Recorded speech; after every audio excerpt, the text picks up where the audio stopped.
ಕರ್ತನಲ್ಲಿ ಪ್ರೀತಿಯುಳ್ಳ ದೈವಜನರೇ, ಈ ಒಂದು ಶುಕ್ರವಾರದ ಸಮಯದಲ್ಲಿ ನಿಮ್ಮ ಜೊತೆಯಲ್ಲಿ ಯೇಸು ಕ್ರಿಸ್ತನ ನಾಮದಲ್ಲಿ ನಿಮ್ಮನ್ನೆಲ್ಲ ನಾನು ನೋಡೋದಕ್ಕಾಗಿ ಬಹಳ ಸಂತೋಷವುಳ್ಳವನಾಗಿದ್ದೇನೆ. ದೇವರು ಈ ದಿನ ನಮಗೆ ಕೊಟ್ಟಂಥ ಈ ಕೃಪಾ ಒಂದು ವಾಕ್ಯಗಳಿಗೋಸ್ಕರವಾಗಿ ನಾವು ಆತನನ್ನು ದೇವರಿಗೆ ಸ್ತುತಿಸೋಣ, ಆರಾಧಿಸೋಣ, ಆತನನ್ನು ಮಹಿಮೆಪಡಿಸೋಣ.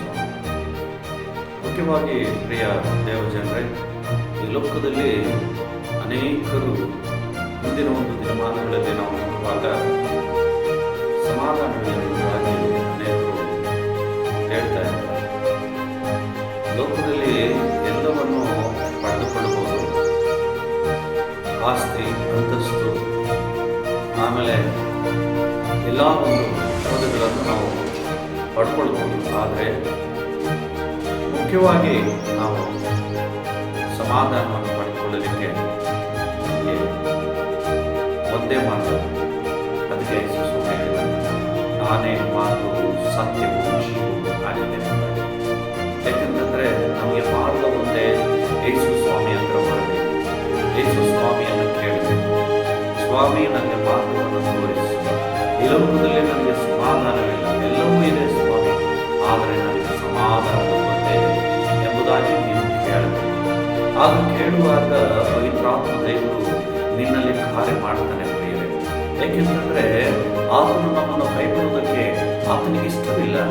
ಆತನು ನಾವು ಕಣ್ಣೀರಿನಿಂದಲೇ ಇರಬೇಕನ್ನುವಂಥದ್ದು ಆತನ ಉದ್ದೇಶವಲ್ಲ.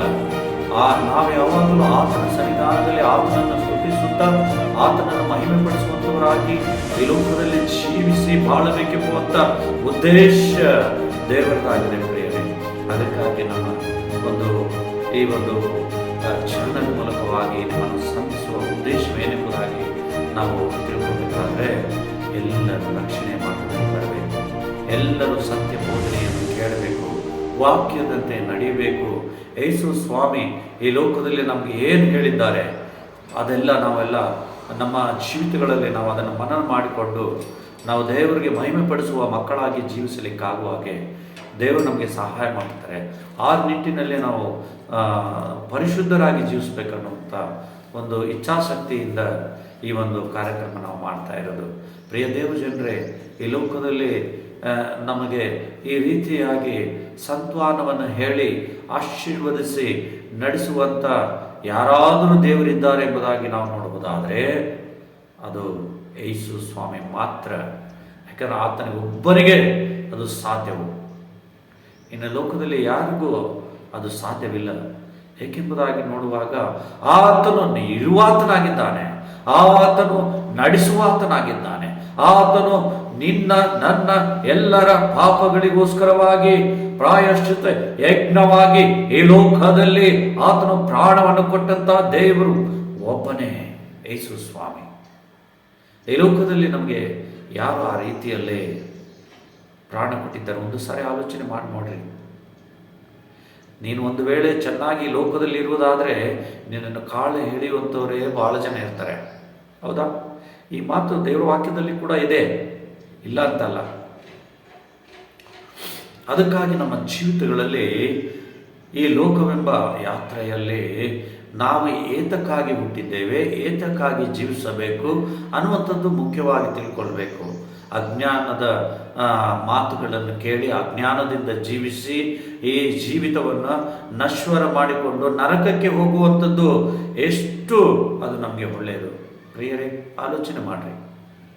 ಏಕೆಂದರೆ ದೇವರು ಇಂಥ ಕೃಪಾ ಭಾಗ್ಯವನ್ನು ನಮಗೆ ಕೊಟ್ಟಿದ್ದಾರೆಂಬುದಾಗಿ ನಾವು ನೋಡುವಾಗ ಬಹಳ ಆಲೋಚನೆಯಿಂದ ಜೀವಿಸಬೇಕು. ನಾವು ದೇವರ ಒಂದು ಉದ್ದೇಶ ಏನಾಗಿದೆ, ನಾವು ಏನು ಮಾಡಬೇಕು, ಏನು ಮಾಡಬೇಕಾಗಿತ್ತು ಅದನ್ನು ತಿಳ್ಕೊಳ್ಬೇಕು.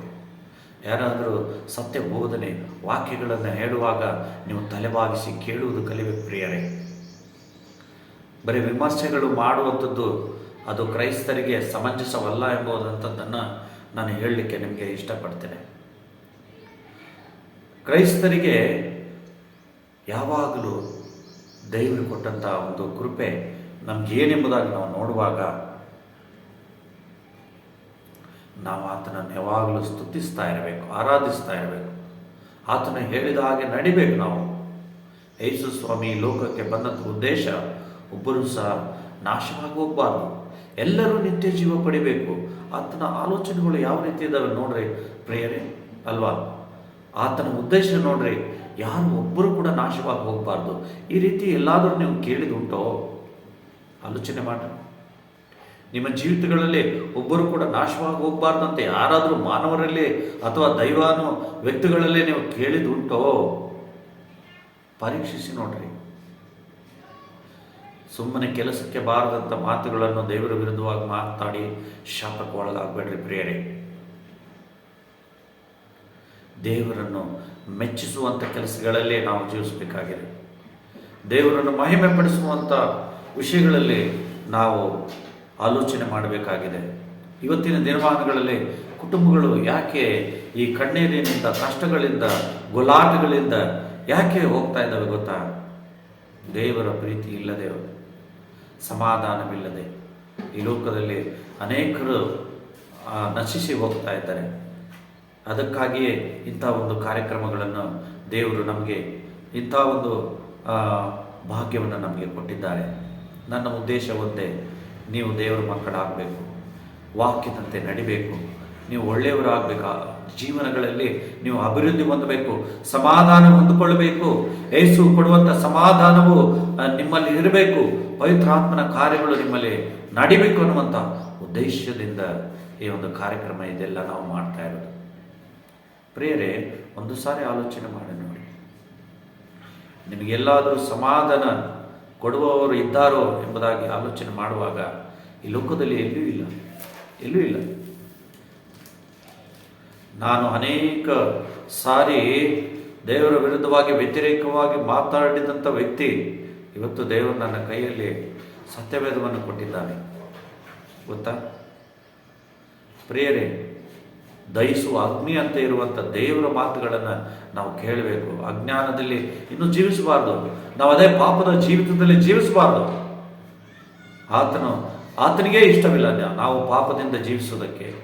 ಮತ್ತು ನಾವು ಎಂಥ ಒಂದು ದೌರ್ಭಾಗ್ಯದಲ್ಲಿ ಇನ್ನು ನಾವು ಕಾಲ ಕಳೀತಾ ಇದ್ದೇವೆ, ಒಂದು ಸಾರಿ ಆಲೋಚನೆ ಮಾಡಿರಿ ಪ್ರಿಯರೇ. ಅದಕ್ಕಾಗಿ ದೇವರು ಕೊಟ್ಟಂಥ ಈ ಮಹಾಕೃಪಾ ಭಾಗ್ಯದಲ್ಲಿಯೇ ನಾವು ಸ್ವಾಮಿಯನ್ನು ನಾವು ಅಂಗೀಕರಿಸಿಕೊಂಡವರಾಗಿ, ಸ್ವಾಮಿಯನ್ನು, ಯೇಸು ಸ್ವಾಮಿಯನ್ನು ಸ್ವೀಕಾರ ಮಾಡಿಕೊಂಡು ಆತನೇ ಸತ್ಯದೇವರೆಂಬುದಾಗಿ ತಿಳ್ಕೊಂಡು ಆತನನ್ನೇ ಆರಾಧಿಸುವಂಥವರಾಗಿ, ಯೆಹೋವನು ಪರಿಶುದ್ಧನು ಪರಿಶುದ್ಧನು ಪರಿಶುದ್ಧನು ಎಂಬುದಾಗಿ ದೂತಗಣಗಳು ಪರಲೋಕ ರಾಜ್ಯದಲ್ಲಿ ಆತನನ್ನು ಹೊಗಳ್ತಾ ಇದ್ದರೆ, ಭೂಲೋಕದಲ್ಲಿರುವಂಥ ನಾವೇನು ಮಾಡ್ತಾ ಇದ್ದೀವಿ? ಒಂದ್ಸಾರಿ ಆಲೋಚನೆ ಮಾಡಿ ಪ್ರಿಯರೇ, ನಾನು ಹೇಳುವಂಥ ಮಾತನ್ನು. ಅದಕ್ಕೆ ಇಲ್ಲಿ ಗ್ರಂಥಕರ್ತನು ಈ ರೀತಿ ಹೇಳ್ತಾನೆ, ಹಳೆ ಒಡಂಬಡಿಕೆಯಲ್ಲಿ ಕೀರ್ತನೆಗಳ ಗ್ರಂಥ ಅದರಲ್ಲಿ 30ನೇ ಒಂದು ಅಧ್ಯಾಯ 4 ಮತ್ತು 5ನೇ ವಚನದಲ್ಲಿ ಈ ರೀತಿ ದೇವರು ತಿಳಿಸುವಂಥ ಮಾತನ್ನು ನಿಮಗೆ ನಾನು ತಿಳಿಸ್ತಾ ಇದ್ದೇನೆ. ಯೆಹೋವನ ಭಕ್ತರೇ, ಆತನನ್ನು ಕೀರ್ತಿಸಿರಿ, ಆತನ ಪರಿಶುದ್ಧ ನಾಮವನ್ನು ಕೊಂಡಾಡಿರಿ. ಆತನ ಕೋಪವು ಕ್ಷಣ ಮಾತ್ರವೇ, ಆತನ ಅನುಗ್ರಹವು ಜೀವಮಾನದಲ್ಲೆಲ್ಲ ಇರುವುದು. ಸಂಜೆಯ ದುಃಖವೆಂಬುದು ಬಂದು ನಮ್ಮ ಬಳಿಯಲ್ಲಿ ಇಳುಕೊಂಡರೂ ಮುಂಜಾನೆ ಹರ್ಷಧ್ವನಿಯು ಕೇಳಿಸುವುದು. ಹಾಲೆಲೂಯ. ಅದಕ್ಕಾಗಿ ನಮ್ಮ ಜೀವಿತಗಳಲ್ಲಿ ನಾವು ಒಳ್ಳೆಯ ರೀತಿಯಲ್ಲಿ ದೇವರು ಇಂಥ ಒಂದು ವಾಕ್ಯಗಳನ್ನು ಇನ್ನೊಂದು ಸಾರಿ ಓದ್ತೀನಿ ನೋಡ್ರಿ. ಯೆಹೋವನ ಭಕ್ತರೇ, ಆತನನ್ನು ಕೀರ್ತಿಸಿರಿ. ನೋಡ್ರಿ, ದೇವರ ವಾಕ್ಯದಲ್ಲಿ ಇಲ್ಲಿಯೂ ಸಹ ದಾವೀದನು ಹೇಳ್ತಾ ಇದ್ದಾನೆ, ಆತನನ್ನು ಕೀರ್ತಿಸಿರಿ ಎಂಬುದಾಗಿ. ಆತನ ಪರಿಶುದ್ಧ ನಾಮವನ್ನು ಕೊಂಡಾಡಿರಿ. ಆತನ ಕೋಪವು ಕ್ಷಣ ಮಾತ್ರವೇ, ಆತನ ಅನುಗ್ರಹವು ಜೀವಮಾನದಲ್ಲೆಲ್ಲ ಇರುವುದೆಂಬುದಾಗಿ. ಮತ್ತು ನಮಗೆ ಒಂದು ವೇಳೆ ನಮ್ಮ ಜೀವಿತದಲ್ಲಿ ಸಂಕಟ, ಸುಖ, ಸಂಕಟಗಳು, ಗೋಳಾಟಗಳು, ಅಸಮಾಧಾನಗಳು ಇದ್ದಾಗ್ಯೂ ಸಹ ನಾವು ದೇವರ ಸನ್ನಿಧಿಗೆ ಬಂದು ಆತನನ್ನು ಸ್ತುತಿ ಮಾಡಬೇಕು. ದೇವರಿಗೆ ಸಿಟ್ಟು ಹೆಬ್ಬಿಸುವಂಥ ರೀತಿಯಲ್ಲಿ ನಾವು ಜೀವಿಸಬಾರ್ದು. ಆಗ ತಾನೇ ನಾವು ದೇವರಿಗೆ ಮಹಿಮೆ ತರುವಂಥ ಮಕ್ಕಳಾಗಿ ನಾವು ಜೀವಿಸೋದಕ್ಕೆ ಸಾಧ್ಯವಾಗ್ತದೆ. ಅದಕ್ಕಾಗಿ ಇನ್ನೊಂದು ವಚನವನ್ನು ನಾವು ನೋಡುವಾಗ 8ನೇ ವಚನದಲ್ಲಿ, ಯೆಹೋವನೇ ನಿನಗೆ ಮೊರೆಯಿಟ್ಟೆನು, ನನ್ನ ಒಡೆಯನಿಗೆ ಭಿನ್ನಯಿಸಿದೆನು. ನನ್ನನ್ನು ಕೊಂದು ಹಾಕಿ ಸಮಾಧಿಗೆ ಸೇರಿಸಿದರೆ ನಿನಗೇನು ಲಾಭ? ದೇವರಿಗೆ ನಾವು ಕೋಪದಿಂದ ನಮ್ಮ ಜೀವಿತವನ್ನು ದೇವರಿಗೆ ಕೋಪ ಎಬ್ಬಿಸುವಂಥ ರೀತಿಯಲ್ಲಿ ನಾವು ಜೀವಿಸಿ ಇದ್ದರೆ ನಮಗೇನು ಲಾಭ? ಮತ್ತೆ ನಾವು ಅದಕ್ಕೆ ದಾವೀದನು ನೋಡ್ರಿ ಹೆಂಗೆ ಹೇಳ್ತಾ ಇದ್ದೀನಿ, ಯೆಹೋವನೇ ನಿನಗೆ ಮೊರೆ ಇಟ್ಟೆನು, ನನ್ನ ಒಡೆಯನಿಗೆ ಭಿನ್ನಯಿಸಿದೆನು, ನನ್ನನ್ನು ಕೊಂದು ಹಾಕಿ ಸಮಾಧಿಗೆ ಸೇರಿಸಿದರೆ ನಿನಗೆ ಲಾಭವೇನು? ಮಣ್ಣು ನಿನ್ನನ್ನು ಸೂದೋ, ಅದು ನಿನ್ನ ನಂಬಿಕೆಯನ್ನು ಹೊಗಳುವುದೇನು? ಯೆಹೋವನೇ ನನ್ನ ಪ್ರಾರ್ಥನೆಯನ್ನು ಕೇಳಿ ಕರುಣಿಸು, ಯೆಹೋವನೇ ನನ್ನ ಸಹಾಯಕ್ಕೆ ಬಾ ಎಂದು ಹೇಳಿದನೆಂಬುದ. ನಾವು ಆತನ ಸಹಾಯವನ್ನು ಕೇಳಬೇಕು. ನಾವು ದೇವರಿಗೆ ಸಹಾಯವನ್ನು ನೋಡ್ರಿ, ಭಕ್ತನು ಯಾವ ರೀತಿ ಇದರಲ್ಲಿ ದೇವರಿಗೆ ಆತನು ಇದು ಮಾಡಿದನೆಂಬುದಾಗಿ ನಾವು ನೋಡುವಾಗ ಭಕ್ತನು ಬಹಳ ಅದ್ಭುತ ರೀತಿಯಲ್ಲಿ ಮಾತನಾಡಿದಂಥದ್ದು ಮಾತುಗಳನ್ನು ನಾವು ದಾವೀದನ ಕೀರ್ತನೆಯಲ್ಲಿ ನಾವು ನೋಡ್ತೇವೆ. ಅದಕ್ಕಾಗಿ ಪ್ರಿಯರೇ, ನೀವು ಹೆಚ್ಚಾಗಿ ಕೀರ್ತನೆ ಜ್ಞಾನೋಕ್ತಿಗಳನ್ನು ಓದ್ತಾ ಇರಿ. ದೈವಿಕ ಜ್ಞಾನಗಳು ನಿಮಗೆ ಸಿಗ್ತದೆ. ನನಗೂ ಸಹ ಏನೂ ಗೊತ್ತಿದ್ದಿಲ್ಲ. ವಾಕ್ಯ ದೇವರು ನನಗೆ ಕರೆಯುವುದಕ್ಕಿಂತ ಮುಂಚಿತವಾಗಿ ಯಾವಾಗ ನಾನು ದೇವರ ವಾಕ್ಯಗಳನ್ನು ಓದ್ತಾ ಬಂದೇನೋ, ವಾಕ್ಯದಲ್ಲಿ ತಿಳಿಸಲ್ಪಟ್ಟಿದೆ, ದೇವರ ವಾಕ್ಯವು ಒಂದು ಜೇನುತುಪ್ಪಕ್ಕೆ ಸರಿಸಮವಾದದ್ದು, ಅದಕ್ಕಿಂತ ಮಿಗಿಲಾದದ್ದು ಎಂಬುದಾಗಿ. ಅದಕ್ಕೆ ಹೇಳ್ತದೆ, ನಿನ್ನ ವಾಕ್ಯವು ಜೇನುತುಪ್ಪಕ್ಕಿಂತಲೂ ಸಿಹಿಯಾದದ್ದು ಎಂಬುದಾಗಿ ನಾವು ವಾಕ್ಯದಲ್ಲಿ ನೋಡ್ತೇವೆ. ಅದಕ್ಕಾಗಿ ಆ ಒಂದು ಜೇನುತುಪ್ಪದ ರುಚಿ ಯಾರಿಗೂ ಗೊತ್ತಿರ್ತದೋ ಅವರಿಗೆ ಮಾತ್ರ ಅರ್ಥ ಆಗ್ತದೆ. ಇದು ಸುಮ್ಮನೆ ಅದು ಹಾಗಿದೆ ಹೀಗಿದೆ ಅಂದರೆ ಯಾರಿಗೂ ಗೊತ್ತಾಗಲ್ಲ. ನೀವು ನೋಡ್ರಿ, ಜೇನುತುಪ್ಪ ನಿಮ್ಮ ಮನೆಯಲ್ಲಿ ಇದೆ ಅಂತ ಅಂದುಕೊಳ್ಳುವಾಗ ನೀವು ಅದನ್ನು ತೆಗೆದುಕೊಂಡು ಈಗ ನಾಲಿಗೆಗೆ ಒಂದು ಸಾರಿ ತಾಕಿ ನೋಡ್ರಿ, ಅದರ ಟೇಸ್ಟ್ ಹೇಗಿದೆ ಎಂಬುದಾಗಿ ನಿಮಗೆ ಗೊತ್ತಾಗುತ್ತೆ. ನಾವು ನೋಡಿ ಆ ಜೇನುತುಪ್ಪ ಹಾಗಿದೆ ಹೀಗಿದೆ ಎಂಬುದಾಗಿ ನಾವು ಹೇಳುವಾಗ ನಮಗೆ ಏನು ಅದರದ್ದು ವ್ಯತ್ಯಾಸ ಗೊತ್ತಾಗಲ್ಲ. ಅದನ್ನು ತೆಗೆದುಕೊಂಡು ನಮ್ಮ ನಾಲಿಗೆಗೆ ನಾವು ಯಾವಾಗೋ ಒಂದು ಸಾರಿ ತಾಕ್ತೀವೋ ಆ ಸಮಯದಲ್ಲಿ ಆ ರುಚಿ ನಾವು ಸವಿತೀವಲ್ಲ, ಆಗ ಮಾತ್ರ ಅದರದ ಒಂದು ಸಾರಾಂಶ ಏನಂತ ಗೊತ್ತಾಗುತ್ತೆ. ಆವಾಗ ಮಾತ್ರ ಅದು ಎಷ್ಟು ರುಚಿಯಾಗಿದೆ ಎಂಬುದಾಗಿ ನಮಗೆ ಗೊತ್ತಾಗ್ತದೆ. ಅದಕ್ಕಾಗಿ ಪ್ರಿಯ ದೇವಜನರೇ, ನಾವು ಇನ್ನೂ ಅಜ್ಞಾನದಲ್ಲಿ ಜೀವಿಸುವಂಥದ್ದು ಬೇಡ. ದೇವರಿಗೆ ಮೊರೆ ಇಡೋಣ, ಪ್ರಾರ್ಥಿಸೋಣ, ದೇವರನ್ನು ಮಹಿಮೆ ಪಡಿಸೋಣ. ಆತನಿಗೆ ಸಿಟ್ಟೆಬ್ಬಿಸುವ ರೀತಿಯಲ್ಲಿ ನಾವು ಜೀವಿಸೋದು ಬೇಡ. ಪ್ರೀತಿಯನ್ನು ಹಂಚೋಣ. ಯೇಸು ಸ್ವಾಮಿ ಈ ಲೋಕಕ್ಕೆ ಬಂದಂಥ ಉದ್ದೇಶ ಏನೆಂಬುದಾಗಿ ನೋಡುವಾಗ ಅನೇಕರಿಗೆ ಪ್ರೀತಿಯನ್ನು ಹಂಚೋದಕ್ಕಾಗಿ ಬಂದನು. ಅದಕ್ಕಾಗಿ ಪ್ರಿಯ ದೇವಜನರೇ, ಈ ರೀತಿಯಲ್ಲಿ ನೀವು ಇರ್ರಿ. ದೇವರು ನಿಮ್ಮನ್ನು ಆಶೀರ್ವಾದ ಮಾಡ್ತೇನೆ. ನಿಮಗೋಸ್ಕರವಾಗಿ ಪ್ರಾರ್ಥನೆ ಮಾಡುತ್ತೇನೆ. ಪರಿಶುದ್ಧಾತ್ಮನೇ, ನಿಮ್ಮ ಪಾದಪೀಠಗಳಿಗೆ ಸ್ತೋತ್ರ. ತಂದೆಯಾದ ದೇವರೇ, ನಿಮಗೆ ಸ್ತುತಿ ಸ್ತೋತ್ರಗಳನ್ನು ಸಲ್ಲಿಸ್ತಾ ಇದ್ದೇವೆ. ಯೇಸು ರಾಜನೇ, ಇದುವರೆಗೂ ನಮ್ಮ ಜೊತೆಯಲ್ಲಿ ಮಾತನಾಡಿದಂಥ ಈ ವಾಕ್ಯಗಳನ್ನು ಆಶೀರ್ವಾದ ಮಾಡಿರಿ ಅಪ್ಪ. ತಂದೆಯೇ, ಈ ಸಮಯದಲ್ಲಪ್ಪ ಈ ನಿನ್ನ ಪ್ರಿಯ ಜನರಿಗೆ ದೇವ ನನ್ನ ಮೂಲಕವಾಗಿ ಮಾತನಾಡಿದ ಪ್ರತಿ ಮಾತುಗಳು ವ್ಯರ್ಥವಾಗದೆ ಕರ್ತನೆ, ಅವರ ಹೃದಯಗಳಲ್ಲಿ ಕಾರ್ಯ ಮಾಡುವಂತೆ ಪ್ರಾರ್ಥಿಸ್ತಾ ಇದ್ದೇವೆ. ಯಾರ ಮನೆಯಲ್ಲಿ ಕಣ್ಣೀರಿದೆಯೋ, ಯಾರ ಮನೆಯಲ್ಲಿ ದುಃಖವಿದೆಯೋ, ಯಾರ ಮನೆಯಲ್ಲಿ ಸಾಲಗಳ ಬಾಧೆಯಿಂದ ಒದ್ದಾಡುತ್ತಾ ಇದ್ದಾರೋ, ಅನಾರೋಗ್ಯದಿಂದ ಮನೆಯಲ್ಲಿ ಹಾಸಿಗೆ ಪಾಲಾಗಿ ಜೀವಿಸ್ತಾ ಇದ್ದಾರೋ ಅಂಥವರೆಲ್ಲರಿಗೂ ಯೇಸು ಅಧಿಕಾರಗಳ ನಾಮದಲ್ಲಿ ಪ್ರಕಟಿಸ್ತಾ ಇದ್ದೇವೆ.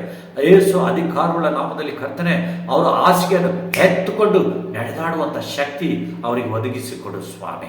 ಅಪ್ಪ ಪವಿತ್ರಾತ್ಮ ದೇವರೇ, ಈ ಒಂದು ವಾಕ್ಯಗಳನ್ನು ಯಾರು ನೋಡಿದ್ದಾರೋ ಅವರೆಲ್ಲರ ಜೀವಿತಗಳಲ್ಲಿ ನೂತನ ವರ್ಷದಲ್ಲಿ ಕಾಲಿಟ್ಟಿದ್ದಾರಪ್ಪ. ಅವರ ಜೀವಿತಗಳಲ್ಲಿ ನೂತನ ಆಶೀರ್ವಾದಗಳು, ನೂತನ ಕೃಪೆ, ನೂತನ ಸನ್ನಿಧಿ, ನೂತನ ಪವಿತ್ರಾತ್ಮನ ಅಭಿಷೇಕವು ಆ ಕುಟುಂಬಗಳಲ್ಲಿ ಬರಲಿಕ್ಕಾಗುವಾಗೆ ಸಹಾಯ ಮಾಡು ದೇವ. ಈ ಪ್ರಾರ್ಥನೆಯನ್ನು ಕೇಳಿದಕ್ಕಾಗಿ ಸ್ತೋತ್ರ. ಎಲ್ಲರ ಹೃದಯಗಳನ್ನು ತೆರೆ. ಯಾರ್ಯಾರು ಈ ವಾಕ್ಯಗಳನ್ನು ಕೇಳಿದರೆ ಅವರ ಮನೆಗಳಲ್ಲಿ ಸಮಾಧಾನವನ್ನು ಪ್ರಕಟಿಸ್ತಾ ಇದ್ದೇನೆ. ಆ ಮನೆಗೆ ಸಮಾಧಾನ ಬರಲಿ, ಐಶ್ವರ್ಯ ಬರಲಿ, ಮತ್ತು ದೇವ ಜ್ಞಾನ ಬರಲಿ, ಮತ್ತು ಬಿಡುಗಡೆ ಬರಲಿ. ದೇವ ಅವರ ಪಾಪದಿಂದ ಬಿಡುಗಡೆ ಹೊಂದಿಕೊಳ್ಳಲಿ ಯೇಸುವಿನ ನಾಮದಲ್ಲಿ. ನಮ್ಮ ಪ್ರಾರ್ಥನೆ ನೀವು ಕೇಳಿದಕ್ಕಾಗಿ ಸ್ತೋತ್ರ. ಯೇಸುವಿನ ಪರಿಶುದ್ಧವಾದ ನಾಮದಲ್ಲಿ ಪ್ರಾರ್ಥಿಸಿ ಬೇಡಿದ್ದೇನೆ ನಮ್ಮ ತಂದೆಯೇ, ಆಮೆನ್. ಓಕೆ, ನಮಸ್ಕಾರ ಪ್ರಿಯರೇ. ಮತ್ತೆ ನೆಕ್ಸ್ಟ್ ವಿಡಿಯೋದಕ್ಕೆ ನೀವು ಸಿದ್ಧರಾಗಿರ್ರಿ. ನಾನು ನಿಮ್ಮನ್ನು ಸಂಧಿಸ್ತೇನೆ. ದೇವರು ನಿಮ್ಮನ್ನು ಆಶೀರ್ವಾದ ಮಾಡಲಿ. ಆಮೆನ್.